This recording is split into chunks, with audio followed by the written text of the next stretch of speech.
Hello everyone, welcome to আমার channel experience with math. কেমন আছে সকলে? আশা করছি সকলে খুব ভালো আছে। তো চলো আজকে ক্লাস শুরু করা যাক। তো ফ্রেন্ড, আজকে আমরা ক্লাস 5 সুব্রত দত্ত অনুশীলনী 6 নিয়ে আলোচনা করব। তো অনুশীলনী 6-এ আমরা 7 পর্যন্ত অঙ্কগুলো আগের ক্লাসে করেছি। তো আজকে 7-এর পর মানে 8 থেকে অঙ্কগুলোকে স্টার্ট করব। যারা এখনও দেখোনি আগের ক্লাসগুলো, ডেসক্রিপশন বক্সের লিঙ্ক অথবা আই বাটনের লিঙ্ক আছে, ওখান দিয়ে গিয়ে ক্লাসগুলো করে নিতে পারো। তো চলো আজকের ক্লাস শুরু করা যাক।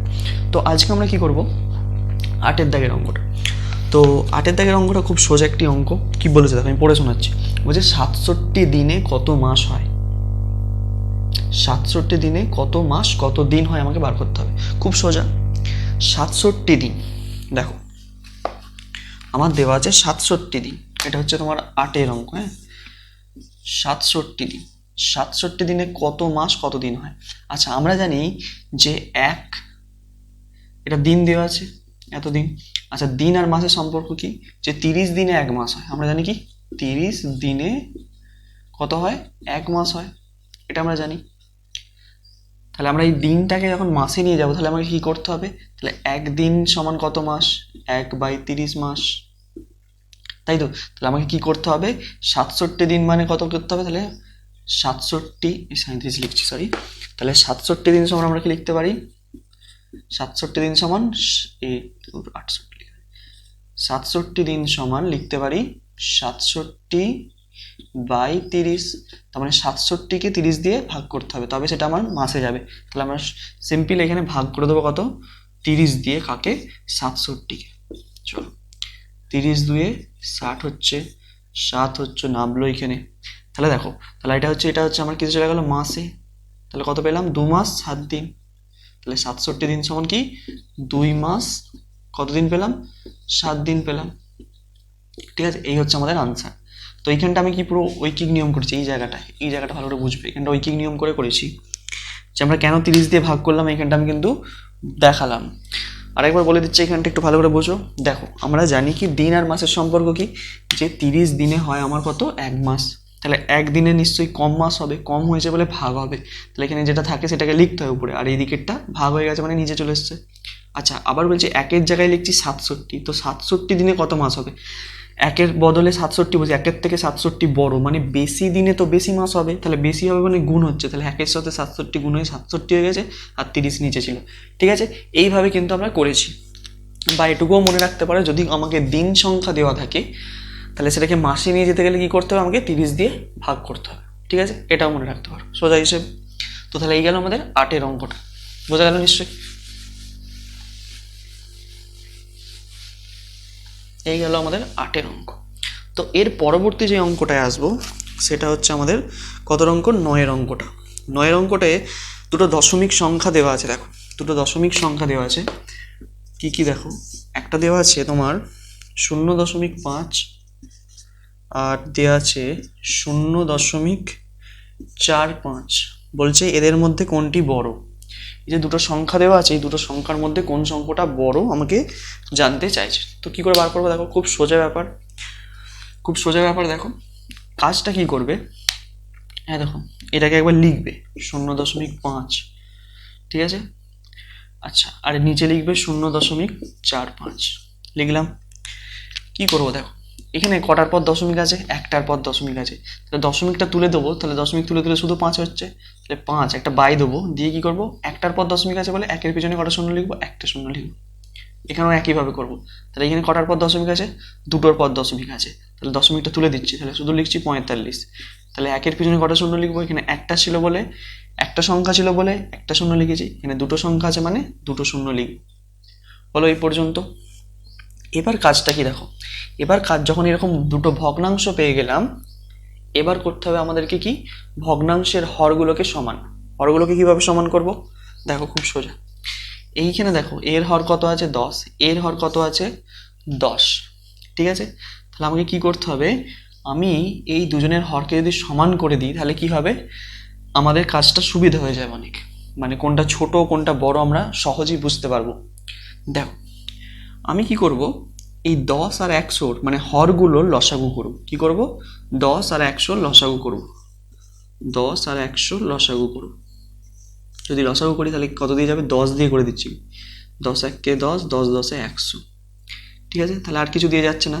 তাহলে লসাগু কত দাঁড়ালো, 10 গুণ 1 গুণ 10, তাহলে কত হলো, 10 1 10, 10 10 100, তাহলে লসাগু আমার কত দাঁড়াচ্ছে, 100 হচ্ছে।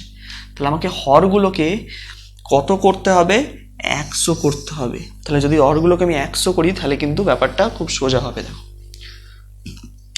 এইখানে তো 100ই আছে, এটাকে কিছু করার দরকার নেই। তাহলে আমার এইখানটা করতে হবে, এখানে কি করতে হবে, গুণ করতে হবে। দেখো আমি 10-এর সাথে কত গুণ করলে 100 হবে, 10 গুণ করলে, যেহেতু নিচে একটা 10 গুণ করেছি সেহেতু উপরেও একটা 10কে গুণ করে দেবো। ঠিক আছে, হয়ে গেল দিকটা। আর এখানে দেখো কিছু গুণ করছি না, তুমি সিম্পল এটা যেমন আছে লিখে দেবে, এটাকে কিছু করার দরকার নেই। তাহলে এইখানটা আমি কত পাচ্ছি, 5 10 50, আর নিচেরটা হলো 10 10 100। ঠিক আছে, তাহলে আমি দেখো দুটো জিনিস পেলাম, এখানে এটা আছে, এটা পেলাম, আর এখানে এইটা পেলাম। তো এবার দেখো দুজনের হর সমান হয়ে যায়, এখানেও 100 আছে, এখানেও 100 আছে।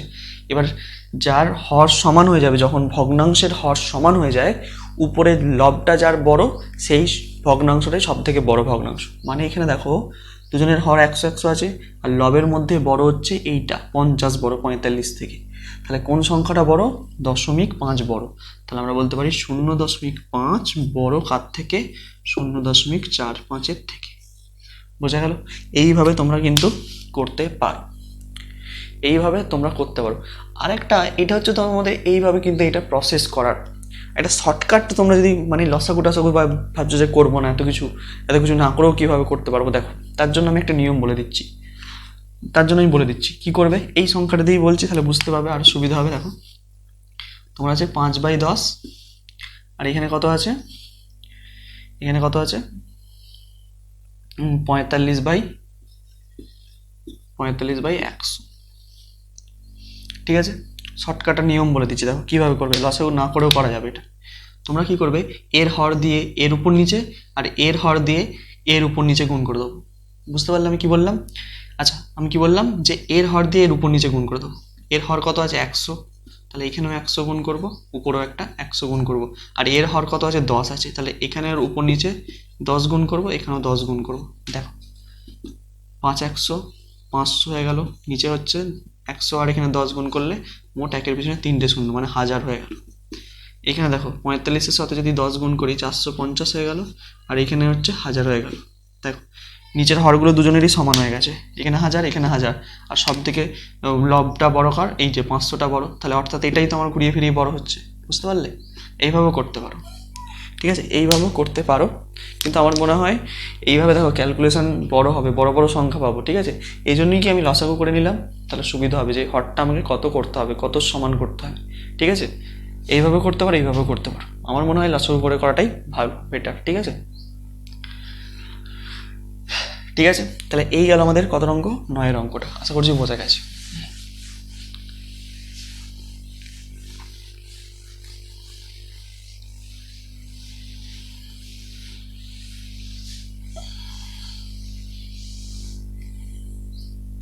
আচ্ছা এবারে আসবো আমরা কত অঙ্ক, এবারে আসবো আমরা 10-এর অঙ্কটাতে।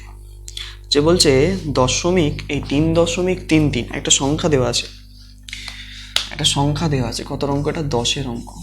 আমাকে দেওয়া আছে সংখ্যাটা কত, 3.33। বলছে এর সঙ্গে কত যোগ করলে, এর সাথে কত যোগ করলে কি হবে, যে নিকটতম পূর্ণ সংখ্যাটি পাওয়া যাবে, এর নিকটতম পূর্ণ সংখ্যা যেটা আছে সেটা পাওয়া যাবে, মানে এরকম একটা ব্যাপার। এখানে দেখো সংখ্যাটা কত আছে, 3.33, 3.33 আছে এখানে। তাহলে 3-এর পরবর্তী পূর্ণ সংখ্যা কত, 3-এর পরবর্তী পূর্ণ সংখ্যা হচ্ছে 4। ঠিক আছে, তাহলে 3.33-এর সঙ্গে কত যোগ করলে 4 পাওয়া যাবে, তো সেটা কিভাবে পাবো। আমি যদি বলি তোমাকে একটা, যে 5-এর সঙ্গে কত যোগ করলে 7 পাবো, তুমি বলবে কি 2 যোগ করলে 7 পাবেন। তাহলে কি করে 2টা পেলাম, যদি 7 থেকে মানে এইটা থেকে যদি আমি মানে যোগফলটা থেকে যদি একটি সংখ্যাকে বাদ দিয়ে দিই, তাহলে 2টা পাওয়া যাচ্ছে।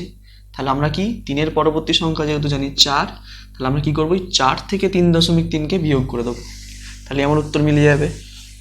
আর কি করব, 4 বিয়োগ 3.33। তো এই বিয়োগটা কি করে করবো, আমি পাশে করে দেখাচ্ছি। দেখো 4-এর তো কোনো দশমিক নেই, তাহলে আমি এখানে দশমিক দিয়ে দুটো শূন্য নিয়ে এলাম।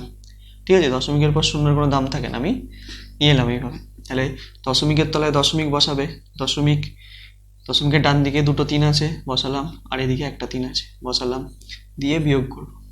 3 কত 10, 7 10, হাতে থেকে 1, 3 আর 1 4, 4 কত 10, 6 10, হাতে থেকে 1, 3 আর 1 4, তাহলে মিলে গেল 0, তাহলে কত হলো 0.67, তাহলে এখানে হবে 0.67। ঠিক আছে, তাহলে 3.33 এর সঙ্গে মোটামুটি মানে 3.3 এর সঙ্গে কত যোগ করতে হবে, 0.67 যোগ করলে তবে পরবর্তী যে পূর্ণ সংখ্যা মানে 4কে আমরা পাবো। বোঝা গেল নিশ্চয়ই? দেখো খুব সোজা অঙ্কটা, একটু জটিল নয়। তো এই গেল আমাদের 10-এর অঙ্ক। 10-এর অঙ্ক নিশ্চয়ই বোঝা গেছে। তো এবারে আসবো আমরা কত অঙ্কটা, 10-এর পরে 11-র অঙ্কতে আসবো। 11-র অঙ্কটা কি বলছে যে প্রথম 5টি মৌলিক সংখ্যার গড় কত। প্রথম 5টা যে মৌলিক সংখ্যা আছে সেই মৌলিক সংখ্যার গড় নির্ণয় করতে হবে। তো গড়ের ব্যাপারটা আমি তোমাদের আগের ক্লাসে বুঝিয়েছি একটু। তো প্রথম 5টি মৌলিক সংখ্যা কি কি আগে লিখে ফেলি আমরা। প্রথম 5টি মৌলিক সংখ্যা হলো 5টি মৌলিক সংখ্যা হলো কি কি আছে। প্রথম যে মৌলিক সংখ্যাটা আছে 2, তারপর আছে 3, তারপর আছে 5, তারপরে 7, তারপরে 8 হবে না, 9 হবে না, 10 হবে না, 11 হবে। তাহলে কত হলো 1 2 3 4 5। ঠিক আছে, তাহলে দেখো আমি প্রথম 5টি মৌলিক সংখ্যাকে আমরা লিখে ফেলেছি। তো এবার এদের গড় বার করবো কি করে। গড় বার করার জন্য কি করতে হবে, এই সবগুলোর যোগফল নিতে হবে বা এদের মোট সমষ্টি নিয়ে কি করব, যটা আছে তটা দিয়ে ভাগ করে দেবো। মানে 5টা সংখ্যা আছে, 5 দিয়ে ভাগ করব। তাহলে এদের গড় হবে, তাহলে এদের গড় বা এইভাবে লেখো যে প্রথম 5টি মৌলিক সংখ্যার গড়, সংখ্যাগুলির যোগফল, সংখ্যাগুলির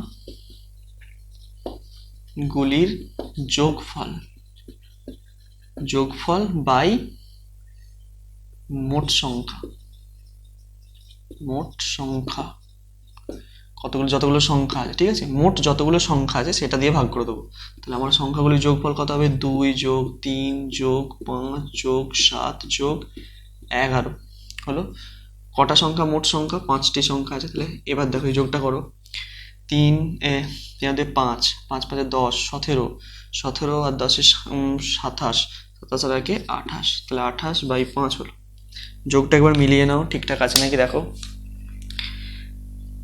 3 আর 2 5 হচ্ছে, 5 আর 5 10, আর সাথে 17, 17-র সাথে যদি আমি 10 যোগ করি কত হবে, 27 হবে। 27, এখানে 11 আছে যেহেতু 28 হয়েছে। ঠিক আছে, এবার কি করবো, এটাকে ভাগ করে দাও, মিশ্র ভগ্নাংশে নিয়ে চলে যাও। যদি ভাগ করে দিই তাহলে 28কে কত হচ্ছে, 5 5 25, 5 6 30 হয়ে যাচ্ছে। 5 5 25 বসাও, 5 কত 8, 3 8। ঠিক আছে, তাহলে 5 পূর্ণ 3 5। ঠিক আছে, তাহলে এটা কত হলো, 5 পূর্ণ 3 5। এটাই তোমার আনসার। তাহলে প্রথম 5টি মৌলিক সংখ্যার গড় আমরা কত পেলাম, 5 পূর্ণ 3 5। ঠিক আছে, এইভাবে কিন্তু এই অঙ্কটাকে করতে হবে। ক্লিয়ার, বোঝা গেছে নিশ্চয়ই? চলো এর পরবর্তী যে অঙ্কটায় আসবো সেটা হচ্ছে 12-র অঙ্কটা।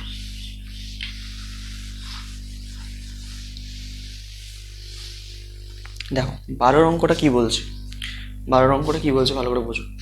যে 2007 সালের প্রথম 3 মাসের মোট দিন সংখ্যা কত। 2007 সালটা কত, 2007। 2007 সালে প্রথম 3 মাসের দিন সংখ্যা কত। তো 2007 সাল প্রথম কথা অধিবর্ষ না, অধিবর্ষ নয়, এটি অধিবর্ষ নয়, অধিবর্ষ নয় বা লিপ ইয়ার নয়। কেন নয়, দেখো এটাকে যদি আমি 4 দিয়ে ভাগ করি তাহলে এই সালটা মিলবে না, তাহলে এটা অধিবর্ষ বা লিপ ইয়ার নয়। তাহলে যে বছর লিপ ইয়ার নয়, ঠিক আছে, বা অধিবর্ষ হয় না, সেই মাসে ফেব্রুয়ারি মাসে দিন সংখ্যা কত থাকে, 28 দিন থাকে। এটা একটু মনে রাখতে হবে। তাহলে প্রথমে আসছি জানুয়ারিতে, জানুয়ারি মাসে দিন সংখ্যা কত দিনে হয়, 31 দিনে। ঠিক আছে, ফেব্রুয়ারি মাসে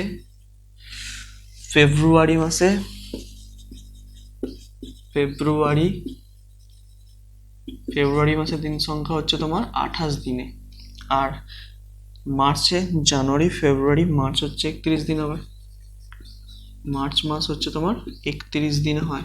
তাহলে এগুলোকে যোগ করে দিলে কত হচ্ছে 8 আর 1 9 আর 1 10 0 হাতে থাকে 1 হাতে থাকে 1 2 আর 1 3 3 3 9 90 দিন। ঠিক আছে, তাহলে 2007 সালে প্রথম 3 মাসের যে দিন সংখ্যা কত পেলাম আমরা 90 দিন পেলাম। বোঝা গেল, খুব সোজা এবং ইজি অঙ্কটা। দেখো তাহলে এই গেল আমাদের 12 দাগের অঙ্কটা। তাহলে 12 দাগের অঙ্ক নিশ্চয়ই বোঝা গেছে। তো এবারে আসবো আমরা কোন অঙ্কতে, এবার আসবো 13 দাগের অঙ্ক, যে পরস্পর দুটি মৌলিক সংখ্যার গসাগু কত। খুব ইম্পর্টেন্ট একটি অঙ্ক এটা, যে পরস্পর দুটি মৌলিক সংখ্যার গসাগু। ভালো করে বুঝবে এটা আমার কত অঙ্ক হবে তাহলে 13 না 12 বা 13 অঙ্কটা 13 অঙ্ক, যে কি পরস্পর দুটি মৌলিক সংখ্যার গসাগু কত। ঠিক আছে, পরস্পর দুটি মৌলিক সংখ্যার গসাগু। আচ্ছা আমি পরস্পর দুটি মৌলিক সংখ্যার গসাগু কত হয় দেখা যাক। পরস্পর মৌলিক সংখ্যা সেই সমস্ত সংখ্যাগুলোকে বলে, মানে এমন ধরো দুটি সংখ্যা আছে যাদের সাধারণ উৎপাদক 1 ছাড়া অন্য কিছু হবে না, সেই সমস্ত সংখ্যাগুলোকে পরস্পর মৌলিক সংখ্যা বলবো। বোঝা গেল না কিছু? দেখো আমি একটা উদাহরণ দিচ্ছি তাহলে বুঝতে পারবে।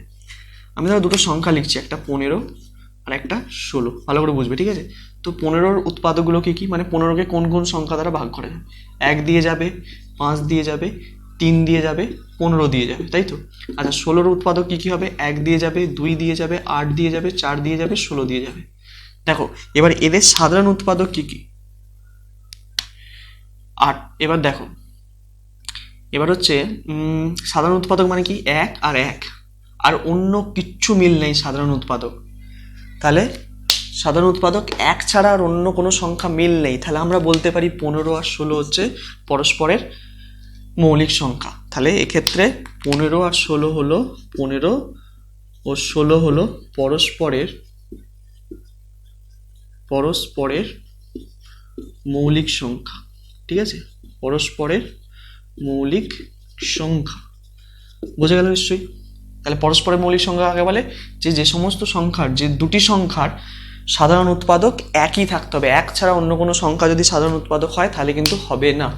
দেখো দুটো সংখ্যাকেই মৌলিক হতে হবে তার কোনো মানে নেই, 15 মৌলিক সংখ্যা নয়, 16 মৌলিক সংখ্যা নয়, কিন্তু এরা পরস্পরের মৌলিক সংখ্যা, কারণ কি এদের সাধারণ উৎপাদক হচ্ছে 1।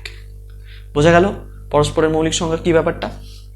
আচ্ছা এবার দেখো, এবার হচ্ছে এদের গসাগু কত, যে পরস্পর মৌলিক সংখ্যার গসাগু কত।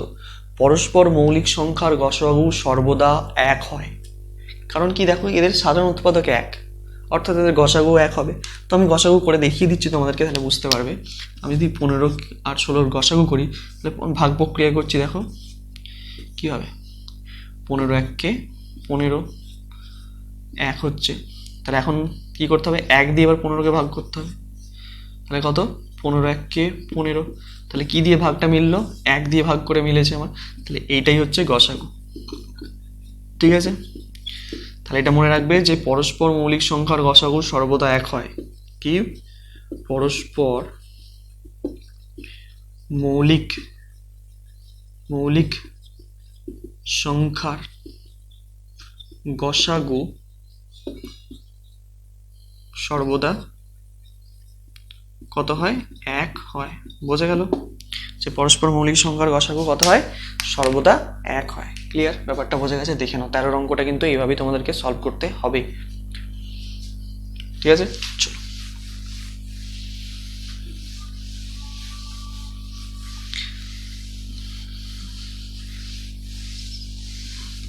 তো এবার